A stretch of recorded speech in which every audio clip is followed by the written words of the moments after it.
Oh, howdy all, grab yourself a drink. It is time for some Path of Exile 2 discussion. This is a follow-up to an earlier video, although you don't need to have seen that one first. In that earlier video, I took a look at a number of unique items that were available on low or in some cases medium budgets, as items that are powerful options to put on an early endgame character, or potentially through the campaign. Today I wanted to do a quick tour of some of the items that are available at the more aspirational end of the Trade League economy. So we're going to be taking a look at some of the most expensive unique items so far, 2 weeks into early access, what they are, and why they're good. We want to start with Headhunter, which is an item that a lot of people will give you mixed feedback on. This is an item that has historically been a superstar item in Path of Exile 1 and is still very much a chase item there. It's been ported over to Path of Exile 2 and it's kept many of the stats it used to have, albeit with a few adjustments that are important. Very important to note with Headhunter that this is a drop anywhere unique. This doesn't come from a particular boss. This just comes from rolling really well on regular loot tables. The more item rarity that you have though, and I'm not just counting item rarity as a player stat here, I'm talking about item rarity as a zone stat from the map that you're running, and also the monster itself having item rarity from being a boss. All of these are factors that will make it more likely that you'll get a Headhunter, but it's still an extremely rare item. Now, being a belt, this has a fairly significant drawback, and that is that it only has one charm slot. This means that it has terrible anti-synergy with Pragmatism, one of the unique chests that really rewards using 3 charms. If you are using Pragmatism, don't use Headhunter, don't use the next item we're going to talk about. Instead, look for a rare belt that has +2 charms on it. That said, Headhunter has one unique modifier on it, as well as just a few general good stuff mods. When you kill a rare monster, you gain its modifiers for 20 seconds.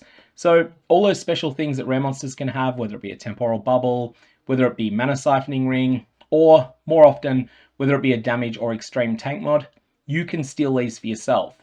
Now 20 seconds is not a long time. In Path of Exile 1 you get them for 60 seconds, and in Path of Exile 1 you fight more rare monsters than you do in POE 2. Headhunter really shines the brightest when you're using it in Breach content. In that content, you will be fighting a lot of rares in one localized place, and as a result, once you kill a couple of them, you can get rolling, and you can pick up a lot of extra momentum from this item. That's where it's at its best. It's at its worst in conjunction with Pragmatism. However, it's worth being aware that this item exists because it is worth dozens of Divine Orbs if it drops for you, at least at the time I'm recording this video, and it's something that can drop certainly anywhere in the game once you're solidly in maps. One thing I do want to warn you, and this is going to come up a little bit when you look at pricing on the trade side at the moment, you'll notice that the site is currently undervaluing Mirrors of Kalandra. It's thinking they're like only about 31 and a half Divine Orbs. They're actually more like 240, 250. So something's really wrong there. And that means that if you see something listed for a Mirror of Kalandra, have a look down to see what the prices are in Divine Orbs. That may well end up being cheaper. So that's Headhunter, an item that shines brighter in Path of Exile 1 than it does in Path of Exile 2. But let's move on to something that doesn't exist in Path of Exile 1, but that might actually end up getting ported back because this has been a real hit, and it's also in the belt slot. Welcome to Ingenuity. This belt is incredibly strong. Now it has the text on it, 40 to 80% increased bonuses gained from equipped rings. Now this is a lot. If you were to consider a belt mod to be exactly worth one ring mod, then this is going to be basically 1.6 times as powerful as a rare belt that's comparable in quality to your rings. However, they're not exactly the same mod pool, and so Ingenuity is sometimes better than that, sometimes worse than that. This belt just does so much though that it's incredibly strong. Now it has a roll range of 40 to 80%, and it comes from the King of the Mists in Ritual. This is the reason that Divine Orbs have been going up so much over the last few days in Path of Exile 2. It's because people who own Ingenuity are applying Divine Orbs to it, trying to chase it into that perfect 80%, or at least a really strong 76, 77, 78, 79. So those are the consolation prizes. 80 is what you really want to see. And the very richest players, as well as the very non-risk averse, are also applying a Val Orb to it, trying to chase a perfect roll on this. Now, I know that this can go into the 96, 97 range, and I believe it can also get to 98%, so you can get some really high numbers on this item. It's already fantastic. It's already one of the best unique items in the game at 80%, but if you were to look for one that was corrupted, and then to have a look and see just how high that can get, you'll see the prices get scarily high. Here's one that someone's listing for 300 Divine Orbs, more than a Mirror of Kalandra at the moment, for 90%. Another one that's 85% that they're asking 150 Divine Orbs for. Interestingly, it's the same seller with both of them. Someone may have found themselves a very lucrative market niche, going and buying these items, dividing them to at least 78%, and then corrupting them and seeing what they can end up selling them for.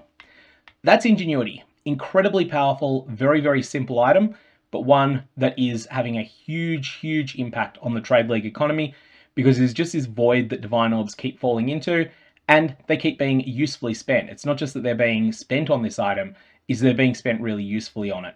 The next item I wanted to point out is something I'm not convinced will stay forever as a super chase item, but right now it is. Olroth's Resolve. This is, well, the ultimate life flask. This one's a unique flask that recovers 920 life, but instead of recovering it over 3 seconds, it recovers it absolutely instantly, and any excess life recovery that you get, so if you go beyond 100% of your life with this, that gets added to your character as Guard. Guard is a temporary extra bubble of health that sits above your normal life and your energy shield, and that gets consumed first. So Olroth's Resolve is something that you can tap that will very reliably get you not just to full health, but quite a bit past full health if you need to be, and that can help you endure some hits that you otherwise would not be able to endure. That's why Olroth's Resolve is good. Will this remain super expensive or not? I don't know. I'm not convinced that it will. I think it's currently just not many people running high-level expedition, not many people getting it, but it is one to keep your eye on, and it is just a really cool item. While we're talking about things that come from expedition though, let's talk about Svalinn. Svalinn is an item that premiered in Path of Exile 1 in 3.25, and it was one of the most dominant unique items in that expansion. Now Svalinn has come to POE 2. It's really good. It has a text -10 to -20% maximum block chance. On top of that, it also has block chance is lucky. So what this means, block chance is lucky means you roll twice and you keep the better result. If you can get -10% maximum block chance, this means your maximum block chance is 65%. That means enemy attacks and spells will deal no damage to you 87.75% of the time. That's a lot. Additionally, whilst I mentioned that it's 10 to 20%, this is one of those cases where a Varlorb can actually reduce that number. So here you can see that it is possible to get -8% to maximum block chance. This one would have begun its life as a -10% to maximum block chance Svalinn, and then some lucky person has gone and applied a Varlorb to it and has had that magnitude reduce by 20%, which is one of the possible outcomes, and this is a truly magnificent shield as a result. So that's Svalinn for you. One of the more chase items, especially if you can get that perfect 8%, but even if you don't get 8%, it's really good even at 10. Now, let's talk about Temporalis.